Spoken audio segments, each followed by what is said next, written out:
She's the first woman president of the Georgetown Chamber of Commerce and Industry, who has broken a 136-year tradition, a trailblazer in business, leadership, and gender equality. With a background as a waterproofing specialist and managing director of Dynatech Construction Chemicals, Inc., she's also the first woman in her industry to rise to such prominence in Guyana.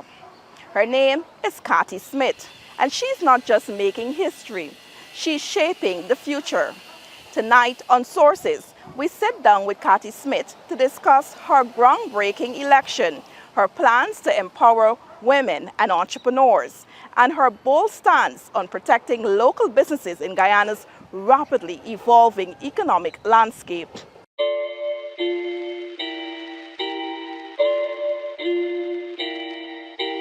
Welcome to Sources. I'm your host, Svetlana Marshall. Tonight, we'll be placing the spotlight on a business executive, Cathy Smith. She is the president of the Georgetown Chamber of Commerce and Industry.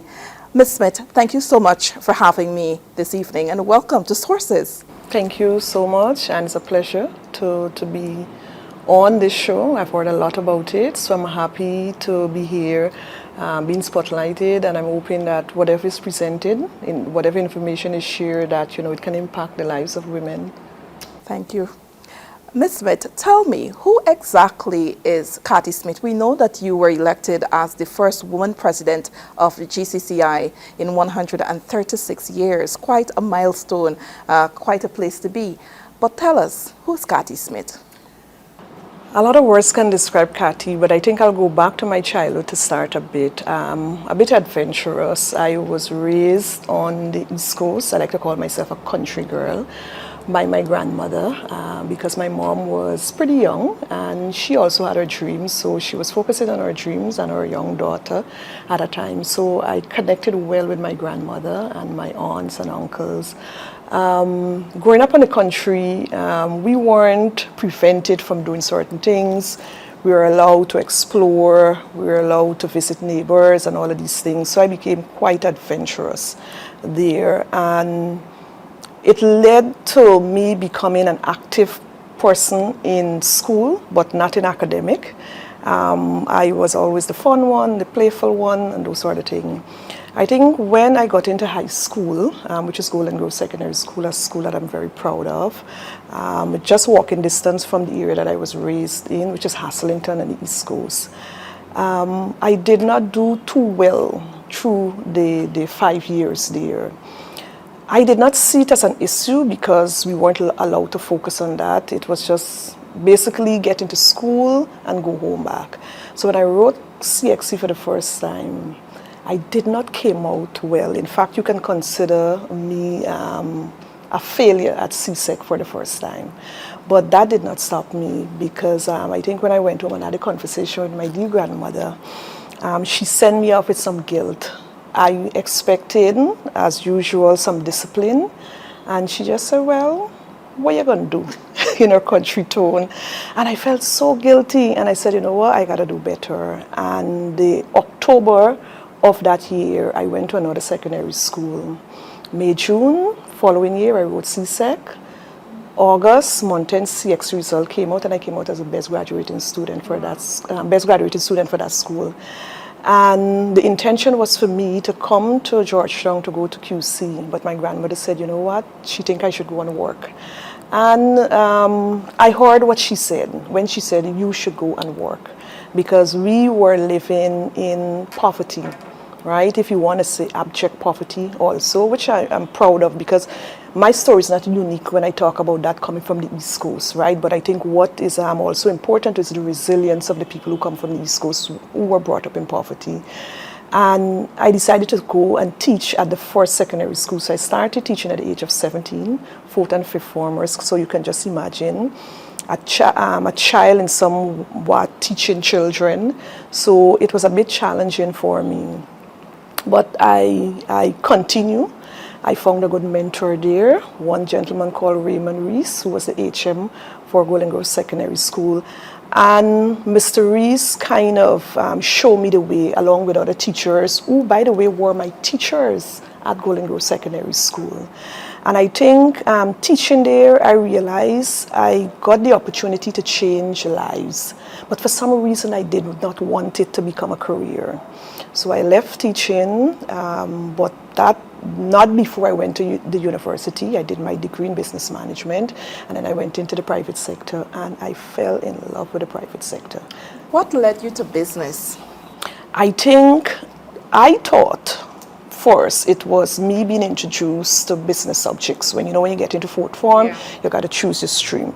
And I thought it was me getting an understanding that, you know what, there's it, I can get out or become successful, not just in education, but there's business. But not now, maybe years back, when I look at it, I realized that I came from a line of women who were very industrious. My grandmother, she made and sell everything from casserip to cassava bread, sweet and sour cassava bread, sweet and salt rather, cassava bread, pone, salara, buns, everything. And we just thought she was just preparing these things, sell them for survival. But it took something in a human being to create a way where she can get money. And then I was always told that, oh, your mother would sell anything that is in season. She would sell mango, guinea, whatever. I was told she went to Suriname to do trading and all of these things. So when I start going after business, it wasn't just me seeing an opportunity to be successful, like it was DNA. Because my daughter now, she's 22 and she's in business. So this thing is actually DNA, if there is such, right? But I have no regrets going into business because I think I was one of them who realized that business is not just buying and selling. There is a structured side to business. And I think that is where the introduction of the GCCI started for me. Because I went into business in 2019 with a regional partner. And I was the only one on ground. So I had to get that business going. Everything. I was the chief executive officer. I was a marketing officer. I was the one who was doing the installation. I used to go buy the chemicals from one store, bring it back, and all of these things. Was that your waterproofing business? Yes, that's a waterproofing company. So at that time, it was new to Guyana. Guyanese contractor had no interest in, longevity of structured in that way. They saw it as an add-on cost, right? Some of them were convinced I am good at mixing concrete. I've been doing this for 15, 20 years. You can't tell me that there's a product that can strengthen the life of concrete and all of these things. So it was a lot of not just selling, marketing the product, but a lot of educating them because we have a very high water table in Guyana, so it's only fair that once we are going below the water table for any structure, that those structures are waterproof. So it took a lot of work and I was back and forth. And then somebody said to me, why not join the GCCI? Now this GCCI some way, I know of the GCCI because I was a staff at the Private Sector Commission. About 5 years I spent at the Private Sector Commission. So the Private Sector Commission, as you know, which is an umbrella body for private organization, like the GCCI, the Women's Chambers, and all the regional chamber, the president makes up the council of the Private Sector Commission. So I was interacting with the president then of the GCCI from time to time as a staff of the Private Sector Commission. So I know what the GCCI can do. And then I decided, okay, in 2022 I became a member. I joined. I was told if you want to, to get your business going for people to support your business, join a committee. And when you join a committee, the committee among themselves, they do business with each other. So I joined the construction committee. Subsequently, I became vice chair of the construction committee. And Cathy, knowing nothing other than work, to get it done, and I am not one of those people who you would consider just working hard and aggressively, as Guyanese like to say. I work smart. I see what is needed and I get it done. So I did that at the construction committee level, and maybe I was being looked at.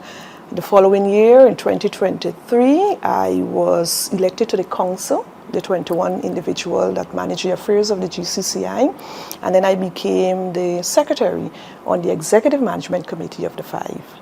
And then the following year, I became, and I also chaired the HR and Capacity Building Committee. Following year, I was elected Senior Vice President, and I started to chair the Petroleum Committee. So there was a lot of work that I was doing, because as chair of these committees, they have to meet every month. You got to put in the work, you got to network with your stakeholders. Petroleum Committee, for example, our stakeholder was the Ministry of Natural Resources, Local Content Secretariat, and the oil and gas companies. So I was responsible for bringing them into the room, having a conversation with our members and so on. And then it led to... And so you were elected president of the GCCI, the first woman president in 136 years. What that meant at the time in March you were elected, to have that kind of support and to the confidence they've placed in you to be elected the first woman president, what that means? I am honored. I'm honored for that position. I think I celebrate women who would have led out in those roles before, however, did not get the opportunity to go into the role of the presidency. So I don't take that role lightly. I do not take it lightly. I know it comes with a lot of responsibility. So as much as it might be a personal accomplishment for me as a woman in business, I also celebrated women before, because what I would have noticed is that there are a lot of women who, because we had a senior vice president before, a female senior vice president other than me, but sometimes career, sometimes family comes into play, and that from time to time can put a hold on. And I don't think no woman should be judged if she decides to choose family over career. But I think it was the right time for me. And not just for me, but I also think it was the right time for our country, because where our country was going and the impact women were having. So the opportunity was there for me. And what I mean by right time for me as a person, I'm a wife, I'm a mother. I'm a mother to an adult daughter, and my son is 11 years old, so I have two of them. And what my daughter has been doing, she has decided to take up the mantle, and she has been really supporting me and my husband. So if we take him to school, she would go pick him up. She'd take him to karate classes. She would take him to football. She wants us to know that this is not just mommy doing whatever she has to do. I am also supporting, and my husband also is doing that. And my son is at the age where he's taking care of himself practically, so it was good for me at that time. And also, as it relates to our country, women have been making so much impact. No longer are women only at the level of cottage industry only.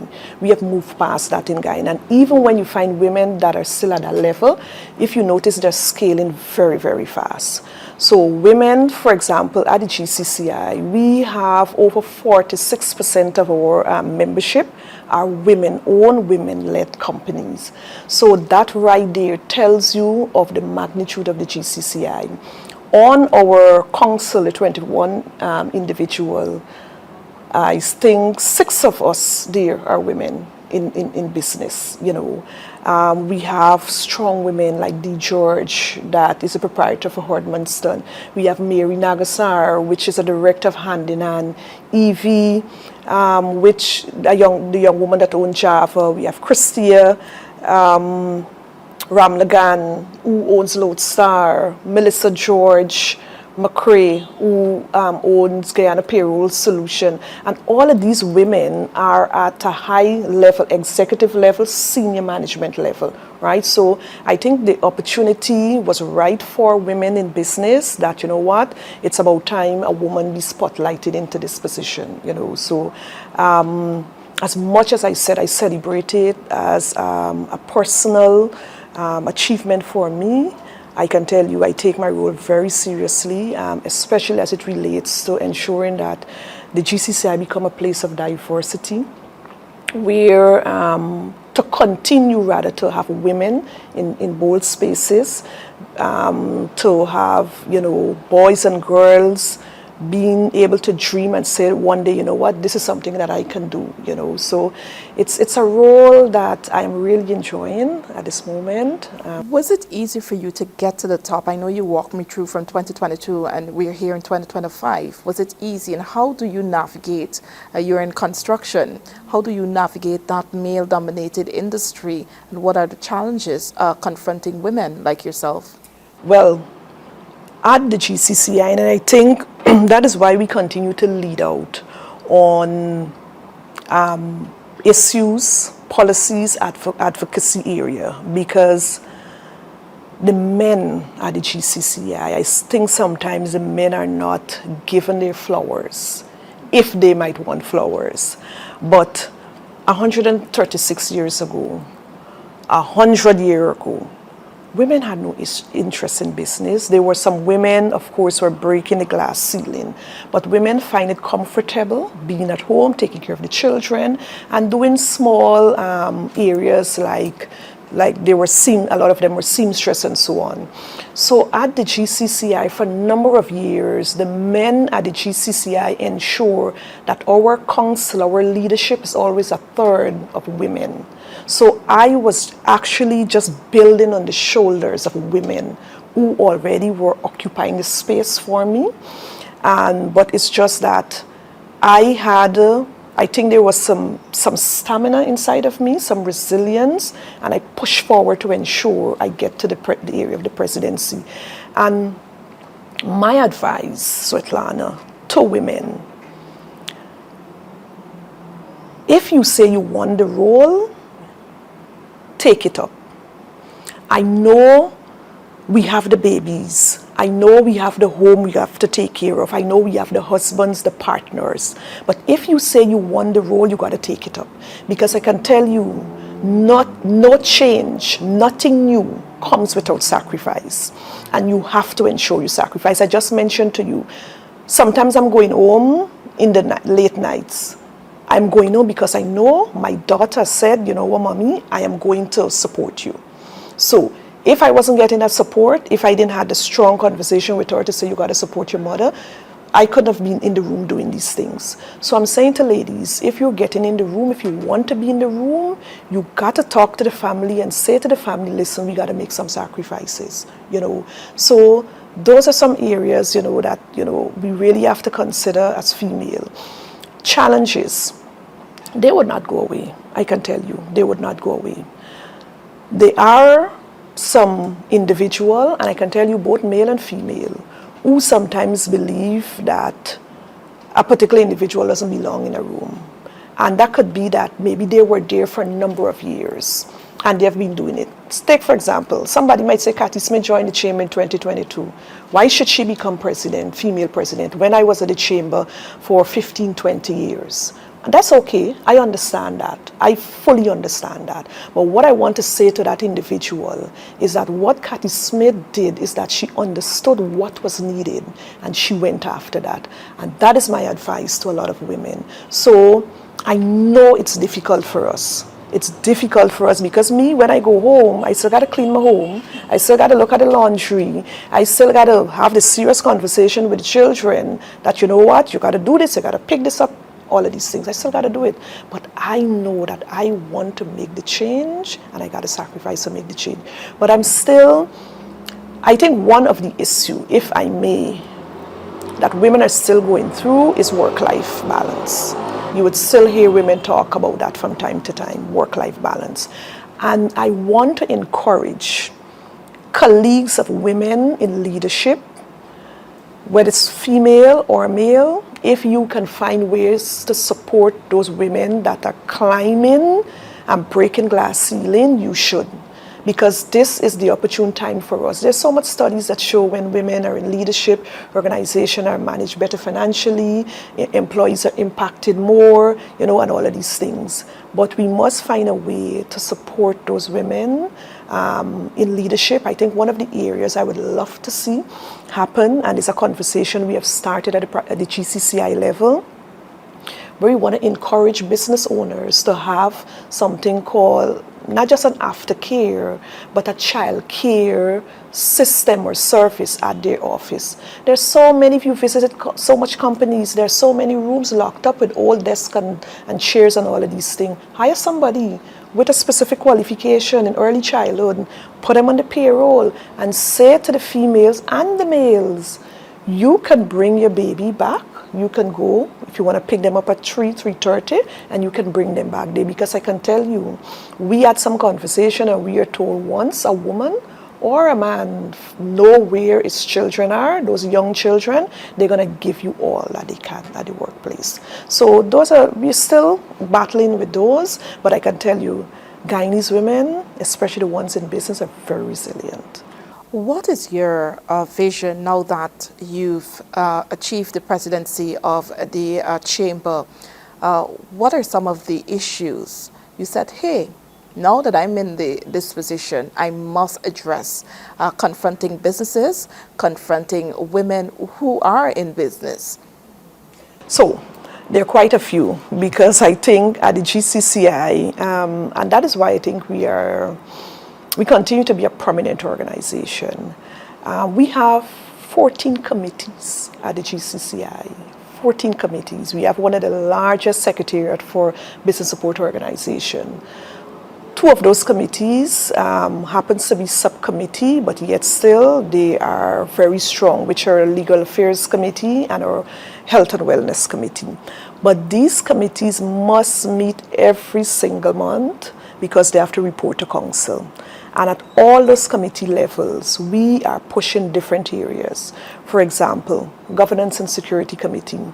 We are working heavily with the traffic chief. We have a very good working relationship that he would come and do presentation to our members. And not just the traffic chief, but also the Ministry of Public Works, where we are trying to figure out how we're gonna, as Guyanese, going to deal with the issue of road fatality that is increasing, and also the rogue drivers on the roadway, right? And we are working heavily to ensure that that doesn't happen, because we know a lot of persons have been saying, you know, Kathy, it's a private sector issue. It's those people who are driving the trucks, you know, those sort of thing, right? So we are having conversation with them, right? One of the things we're going to do is to call in those persons who own trucks to see maybe if we can have them to be part of the GCCI, and we can have those discussions. Even if they don't want to be part of the GCCI, we can guide them out to put themselves in an association,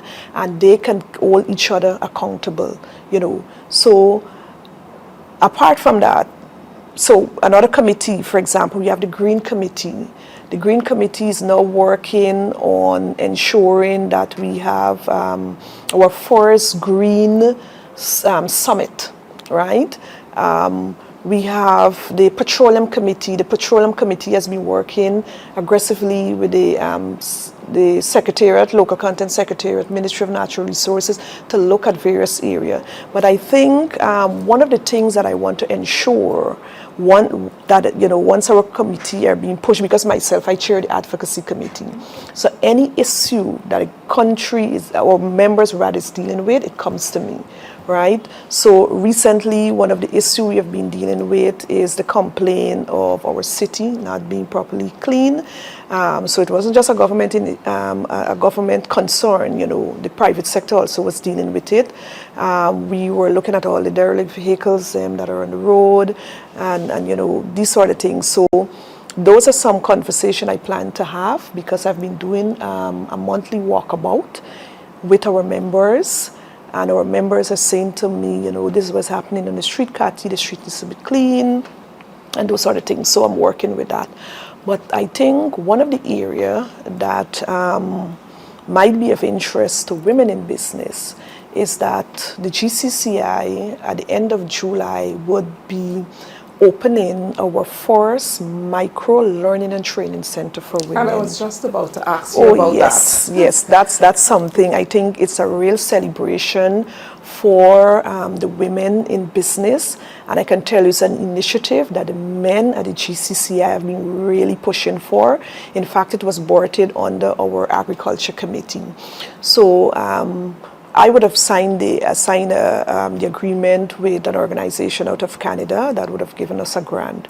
That area would be a space for women in business, particularly women in agriculture. We also welcome men in business and men in agriculture. So it would be a space where women can come and have training seminars or training workshops on areas such as branding, packaging. We want to focus heavily on agro-processing. We're going to look at standards because our intention is to help these women to get their products not just in supermarkets in Guyana but out of the country. We're going to look at things like financial literacy, right? Because we want to move our people from the place of just doing informal business to get them bankable, so that when they go to a financial institution, they don't call me to say, Cathy, oh, the bank don't want to give me money, because the next question I ask, where can the bank find you? Where are you located? Oh, I am still, no, but the bank won't trust you. Okay, what about your system? You know, do you have a proper system in place, a good financial system? Do you have a business account? Where is the money that your company is bringing in? Where is it being deposited? So the bank wants to trust them. The financial institution wants to trust them. So those are things that we're going to work on with them. So, and I think I'm going to continue to push to ensure that the chamber remains a place of diversity for women and other groups, because GCCI is the only business support organization with a diversity committee, right? So it's a committee where the LGBTQ members who are in business are part of that committee. You know, they would do their own networking session. They do a lot of webinars, and you know, we work closely with organizations like SASAN to ensure that they also have the opportunity that they need, right, to prevent them from being discriminated in business and all of these things. So I'm going to continue to push for those support for you know, the diversity areas as much as I can. So how many women have signed up, if they have started that process for the center, the Learning Center? Well, the thing is, so we got to pull from our membership first to let them know. And our membership, and I'm happy that you asked, for women, we have 45% of our membership are women-owned, women-led businesses. So we have realized, apart from those 45%, and I think our percentage have increased, because every month when there's council meeting, we would have to have applications would come to councils to say, these are the new members, can we approve them? And when we look at them, sometimes 6, sometimes 8, sometimes 12, most of the time half of them are women in business. And I think it's a celebration for women. And when you look at these businesses, they're not just business at the cottage industry level, as I mentioned. It's not just at arts and craft. It's not just at, you know, the area of like basic agro-processing. These are women who are forming security companies, women who are setting up payroll system, manpower recruitment firm. You know, women are going into construction industry. So it's women are just really leading out, and I'm happy for the men, honestly, that have really recognized that and is supporting it, because they have realized, you know, that once women are in the room, the conversation tends to be a bit softer and the decision is made very faster once the women are in the room. Yeah. Let's turn our attention to the oil and gas sector. In your acceptance speech, you spoke about foreign companies exploiting local companies. You addressed frontedly the issue of fronting and the issue of where the companies, say for example, there is a partnership and the local company is expected to procure whatever they need to operate the business locally from that foreign company. So they're like benefiting twice. You spoke about those issues. Help me understand exactly what fronting is. What exactly are the issues or the challenges confronting local companies? And also, do you find that a lot of local companies are tapping in? Are they better positioning themselves to capitalize on this booming oil and gas economy? Yeah, and it's still happening. It's still happening where we are still seeing some bit of fronting, but not at the level maybe a year ago. And I do think the reason why GCCI have been really calling out companies, local companies, because I think this is what happened. Everybody wanted to be part of the dream of Guyana becoming the fastest growing economy in the world. And of course, with that, it's going to become a wealthy economy, and everybody wanted to be part of that. So there were international companies that are coming in, not just international, regional companies so that are coming in, finding local partners, and these local partners are quite excited to get into business. I went through that, and I'm not ashamed to say it, excited to get into business. So they become partner with them, not knowing that these foreign companies or regional companies going to say to them, guess what? I have, let's say, the distributorship rights for the materials that we're going to sell and distribute.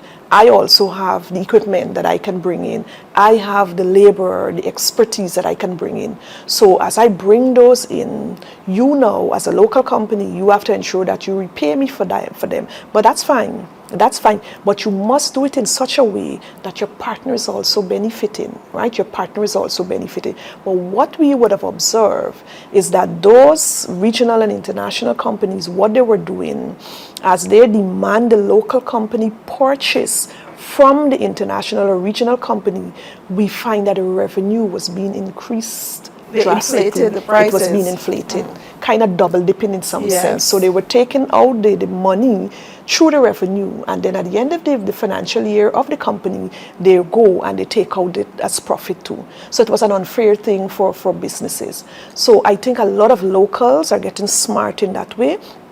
And then we also have been saying to them, no longer can the GCCI go to the government to say to the government of Guyana, guess what? We realize that Guyanese businesses are being taken advantage of, because it's being talked of at the private sector level, it's being talked of at the government level. You are hearing it, you're in the industry, why do you still continue to do it? So what we have decided to do, we're not just going to call out the foreign companies, we're going to also call out the local personnel who are going into it, because what they're doing, they're putting our country at a disadvantage by doing things like that. So those are some of the areas that we're still looking at. I had some conversation with the Minister of Natural Resources, and he let me know clearly they're aware of things like that. They have already started to work on it. And so that's why I mentioned a year ago, I would have said, that it was a big issue, but now it has gone to a different place. As it relates to locals getting involved in the industry, GCCI had to set up a petroleum committee that we didn't have before, and that is because our members are getting into. We are seeing Manpower Recruitment Company was an international companies before in the earlies 5 years ago, or when they do come, they find a local partner. Now Guyanese by themselves are going into those fields because we now have the expertise, and that's the reason why the private sector would have presented to the government different areas in which locals can now add more value. So they're asking for it to be at a better level, a more increased percentage level on the local content register, because we feel that we are quite competent now, we are capable of. There are a lot of international partnership. Look, for example, the shore base in Region 3, that comes out from locals, Nicholas Boyer happens to be a former president of the Georgetown Chamber of Commerce, is partner, is a member of the Georgetown Chamber of Commerce, member of the Private Sector Commission. So Guyanese now are leading out on those areas where first we were thinking it can only happen by an international company. Look, recently what Gisby and John Finance was able to do. Both companies are members of the GCCI, and they were able to partner to purchase a crane that you know, it's pretty pricey, but we're getting things like that to come to Guyana. So Guyanese, I'm telling you, we are benefiting because why? We are holding the oil industry accountable. We are talking to the government anytime we observe anything that they are working out of the 40 areas that exist. We are bringing it to the attention of the government. And all the major oil companies are members of the chamber.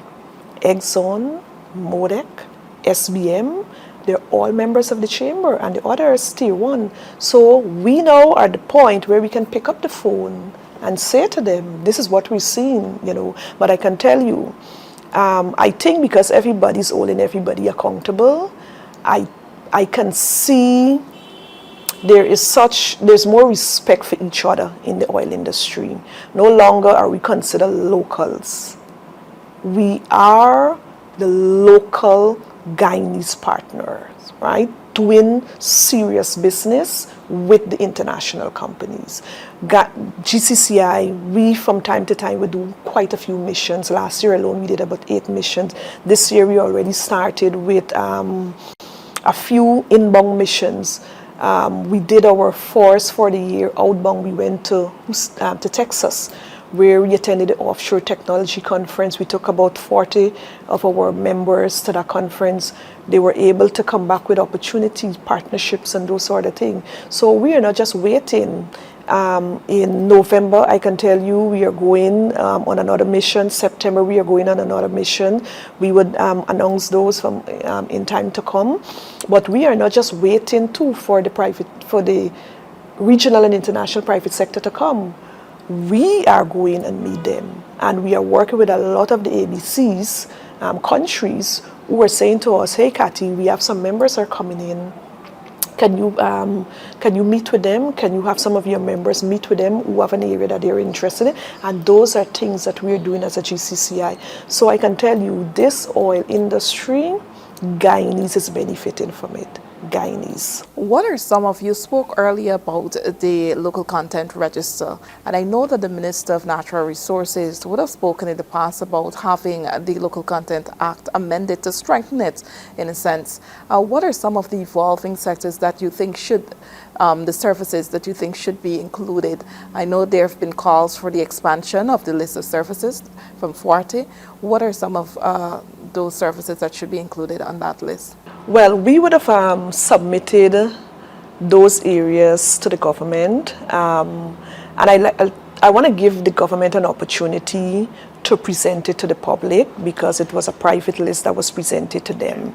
And I think it's going to come out soon because I spoke to the Minister of Natural Resources, and what he said is that they want to have a countrywide consultation on the list because they don't want the oil company to think that they're being forced into accepting these areas.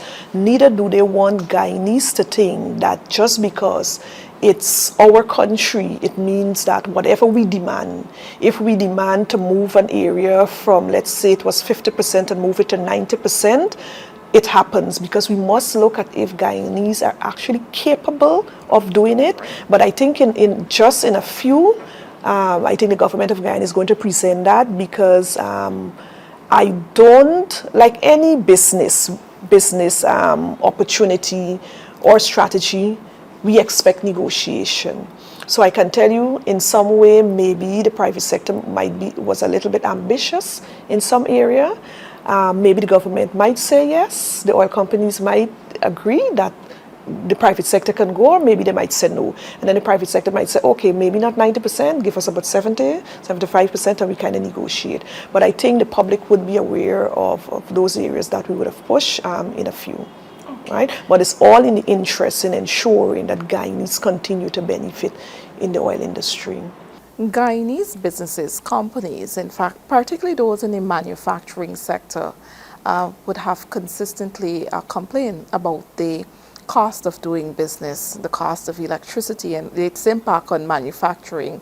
How optimistic are you that the gas to energy project would bring down the costs due to cheaper electricity in the future? Well, I have to be guiding and be of support and agreeing based on the calculation by the economists, not just in the government, but also from the private sector, who would have mentioned to us that definitely the price is going to go down by half, right?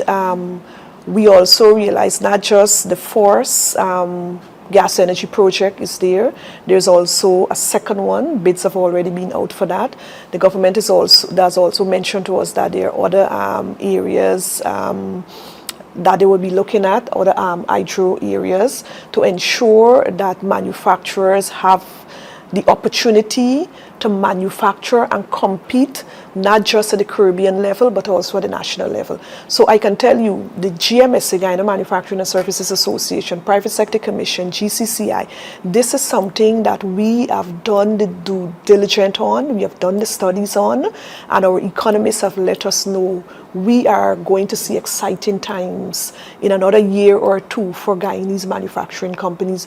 In fact, there are a lot of companies who are already expanding themselves, because I can tell you, kudos to the manufacturing sectors in Guyana. They have been doing it at a level where it wasn't cheap for them, but they knew that they must continue to support this country and to invest in this country, because I think this is the opportune time. We now have more disposable income as a country with our oil and gas industry. So this was the time that they were holding out for, and the time is right now. It's here. All right, so we are really positive about that, really encouraging. In addition to the issue of the need for a reliable supply of electricity, what are some of the other challenges confronting businesses? Access to financing was a huge conversation for a number of years. I want to believe for the past 20 years, Guyanese have been talking about access to financing even before the oil industry. What we are happy about in Guyana is that we have been shouting at the private sector level. The government has heard us. They have passed the Movable Property Act. So now our members are saying to me, I can go to the bank and the bank are giving me loans on my receivable, on my assets. No longer do I have to take a transport, find a building, or find a loan, a lot of cash for them. So the government has heard us and they have responded. The banks, I sometimes think the banks get a bad rep, but I can tell you Guyanese, the commercial banks in Guyana, they are really, really pushing the effort to ensure that businesses, that entrepreneurs, small, medium, micro companies in Guyana really benefit. You look at GBTI recently that launched the invoicing system where you now can get a loan on your invoice. Demerara Bank, also another indigenous bank, is really finding a way to support businesses. Citizen Bank also, you're hearing our members are talking about them. And of course, Republic Bank and Scotia. So the local banks are really stepping up as it relates to that. So this is what I'm saying to my members. You can't come to me now and say, Cathy, there's an issue with access to financing. What you have to look at seriously is your way of doing business. Guyanese must get out of the informal way of doing businesses. You cannot want the banks to trust you and they cannot find you. They can only find you on a cell phone when they call the cell phone. Why can't you have a landline if you have an organization, if you have a business? Why can't you have a landline? Guyanese are saying, oh, it's expensive to rent somebody's space. Why think about rent somebody's space? You have a room in your house, upstairs, downstairs, kitchen or cool, according to Guyanese, not being used. Clear that room out and set up your business right there. You have a front yard, create something. If you can find a container to purchase from somewhere, I'm told containers are selling like hot cake.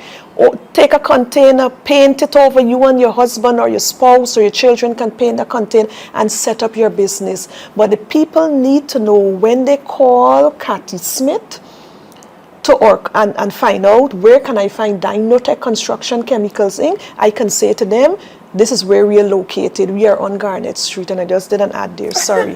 That's all right. But you can find me. The people also want to ensure that your financial system is in there. Why can't you find an auditor? Okay, an auditor might be expensive, but you can do some management accounting. You can get up your system. You're making money, you're not depositing those money into a bank account, you still have a private account. You're using the cash to do things for your personal self. Why should a bank invest in you? Why should a bank give you their money when they realize that you yourself do not want to secure your own money? So we are telling our businesses, come out, remove yourself from the informal way of doing businesses and start focusing on a structured way. Those are the way the bank's gonna find you. So the conversation is not access to finance anymore. There were also a conversation where women were not being properly represented. They were not given programs and opportunity. Not anymore. If you look at all the ministries, for example, look at the Ministry of Public Works. They have now quite a few, probably about over 20% of women who are female contractors, you know, that are doing roads. These women are building roads, they're building bridges and culverts and all of these things, you know. There are so many organizations that are designing, all of the banks have mentioned to me that they now have a program that where women can have easy access to financing, you know. So IDB is looking at ways in which they can support women in business. So it's no longer a cry for women in business. The opportunity is there. And if we just not focus on women, but look at entrepreneurs, both male and female in the industry. Even the government recently came on board and talked about a financial system for entrepreneurs. And I think that is because we have been making a lot of noise at the private sector level and everybody's hearing us, because one thing I have recognized that is happening in Guyana, this economy, the support and growth of this economy, no longer can the private sector say we are the engine of growth only. The government is on board. International organizations are aboard. You are going and meet with some of the embassies and they're telling you about programs that they have for entrepreneurs. So everybody is coming on board to grow this economy. And I want to advise persons who might not know how to get into the private sector. Simple. Once you have an idea, don't sit down on that idea. You go register your business. I think it's about 5,000 now at the Deeds Registry to register business. There are so many people with beautiful ideas. Look at some of the ladies that are cooking and selling, making cakes, making pastry. My daughter's making cakes, cheesecake in jar, and the child is making more money than a lot of senior managers when the month come, even though she's contributing anything to the home. But you know, there's opportunity, and I don't understand why businesses don't want to register, because I can say to them that if you don't register your company, nobody will want to do business with you. Everybody wants to do business with people who are in a structured system and showing some form of commitment. So Guyanese, let me tell you something, this is the opportune time. I know there's also talk of labor. That's true. We have 700 or something thousand people in this country. That is true. We are on overdrive. Over 12 international branded hotel being constructed in this country. We are building out every major road, highways, streets, back dam, everything is being built. We are in shortage of labor. That is so. But you know what we realize? And I think this is where we have to be positive about things. A lot of Guyanese were going after academic programs because the academic programs were getting us employment at the public service, the private sector. We were becoming teachers, we were becoming lawyers, doctors, those sort of things. This oil industry needs people with technical skills. I am encouraging those people who have those sort of degrees like management, you know, marketing, communications, and those sort of things. Go do a 6 months program. Go do a 6 months technical vocational program with the Board of Industrial Training. Some of the oil industry are hiring the academics and sending them abroad so that they can be qualified in those areas, the technical areas. So there are opportunities. So just don't sit and say, well, you know what, my degree's in this, what can I do with it? A degree in public management, a degree in English lit. You can go in the oil industry and figure out a way how you can change it. If you look at some of the areas, the vacancy that some of the oil industry have, there's a sunshine coordinator, I'm told. You know, who knows what you require, what you need to get there. Go in the industry, but Guyanese do not lose out on this opportunity. We must push and we must support each other to ensure that we benefit. Local content legislation is there. 51% of the ownership must be Guyanese, Companies are willing to partner with us, but we must be in a position that they can find us attractive to partner with. Now let's talk 2025 general and regional elections, which is set for September 1. Now, I know in the past GCCI would have acted as an observer. Is the organization looking to observe the coming elections? Yes, we are. In fact, we would have already written to GCOM and asked them to be accredited because, of course, as you mentioned, we have always been doing it for previous elections. So this year would not be any different once GCOM has accredited us, and we can, because being a business support organization, GCCI, we also support the mandate of the Private Sector Commission, and then now I'm the chair of the vice chair of the Private Sector Commission. So the support would ensure, because PSC focus on macro matters, national security, regional and national election. So definitely we will be supporting them on that too. And GCCI, as you mentioned, we also would ensure that our members support by observing elections on E-Day once we are accredited by GCOM. Because I can tell you, where the private sector is going right now with the growth of the oil and gas industry, we want to ensure that the country continues to grow. We are asking for free, fair, and transparent election. That is all we have been saying. We are hoping that after elections, a day, or let's give it 38 hours after, if elections can be announced, we will be happy for that. But as the private sector, we just want to ensure that everybody get an opportunity to partake free and fairly in election.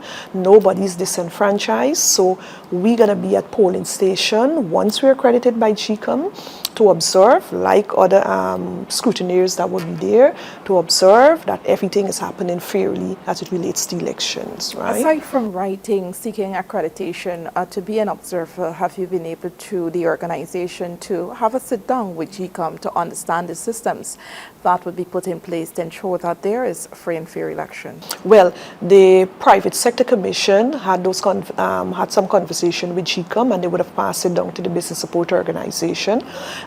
We also, customary leading up to elections, we would always try to reach with GCOM. We have already sent a letter, and we're waiting on a response from them just to get an idea as for the readiness and so on, so that we can give that comfort to our members that, you know, GCOM is ready, and you know, well, of course we're reading in the media that they are, but it would be nice to have that conversation with them. But do you have any concern going into that meeting, whenever the meeting is held with GCOM, with regards to preparations? Any concern? The thing is I think as a GCCI, we like to say we have no horse in the race.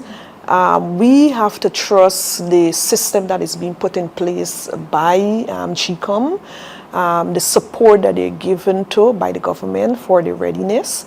And if GCOM say that we are ready, we have to believe that GCOM are ready.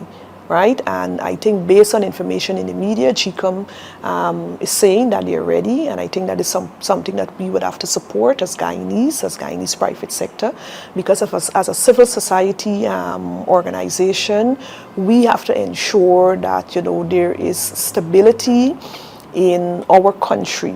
And that is why we are continue to call for free, fair and transparent election. We want to ensure that every political party that is going up there, that they are ready for election, because they have a constituent that they have to be responsible to.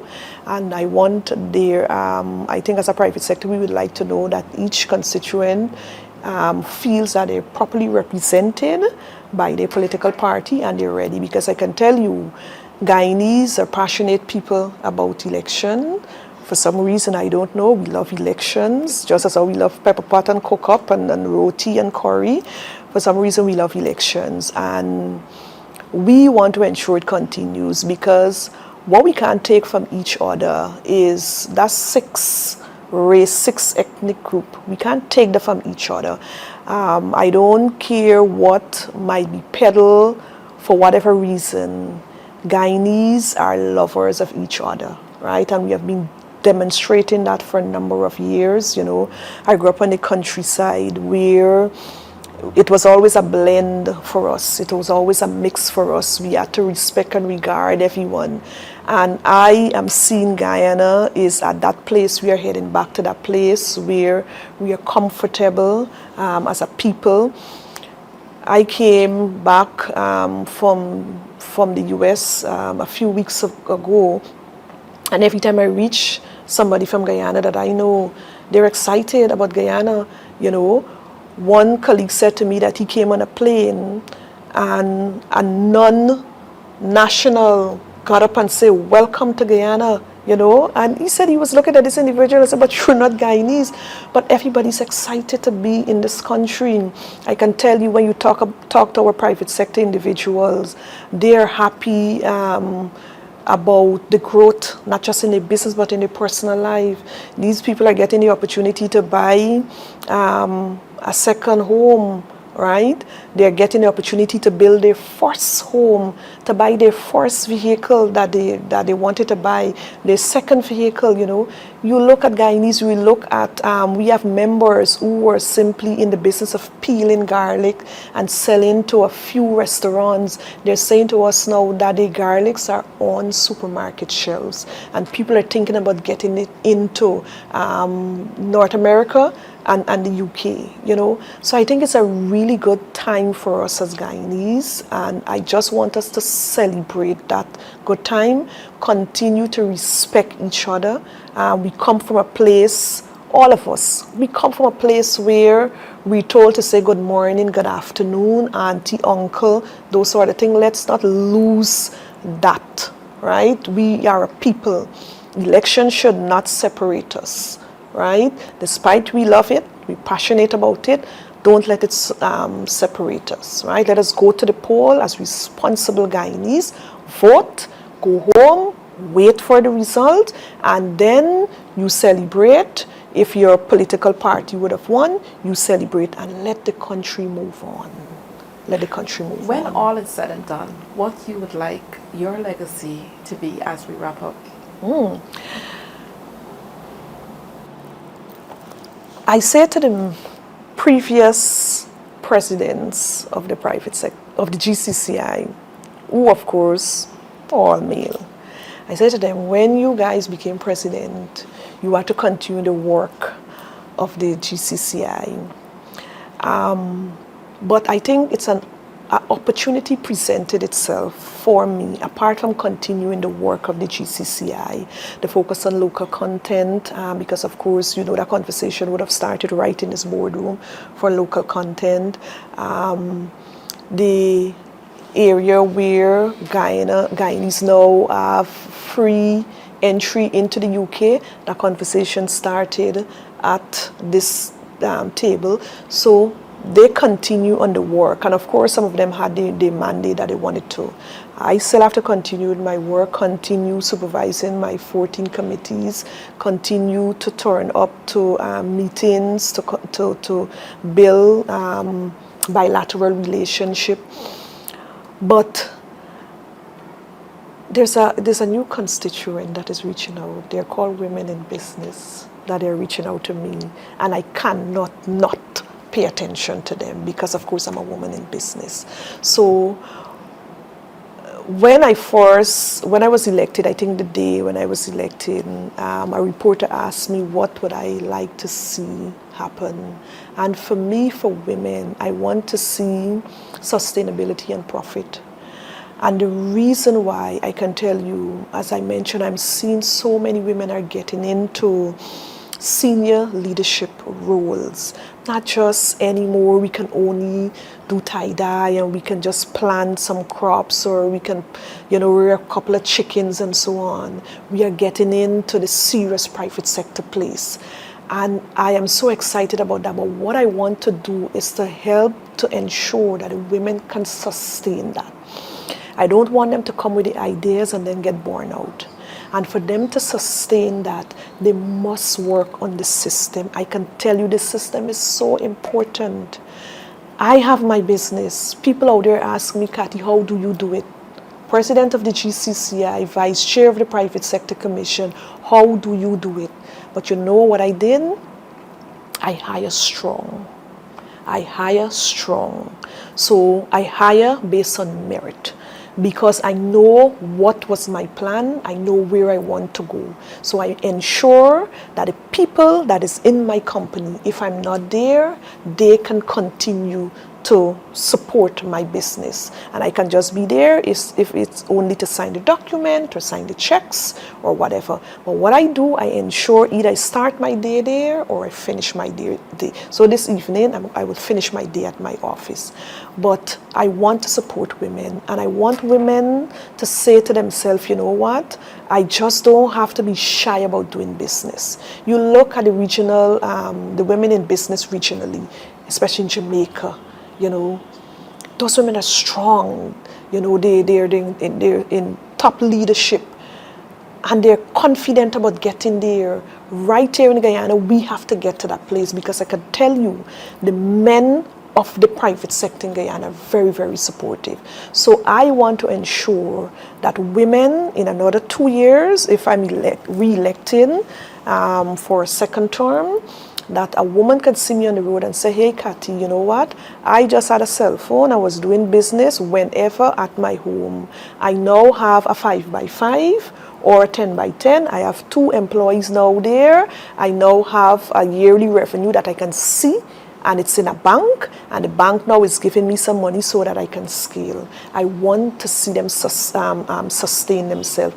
And then, Kathy, I'm also thinking about expanding, so my daughter or my son can see this, that you know what, there's this talk about this thing called generational wealth.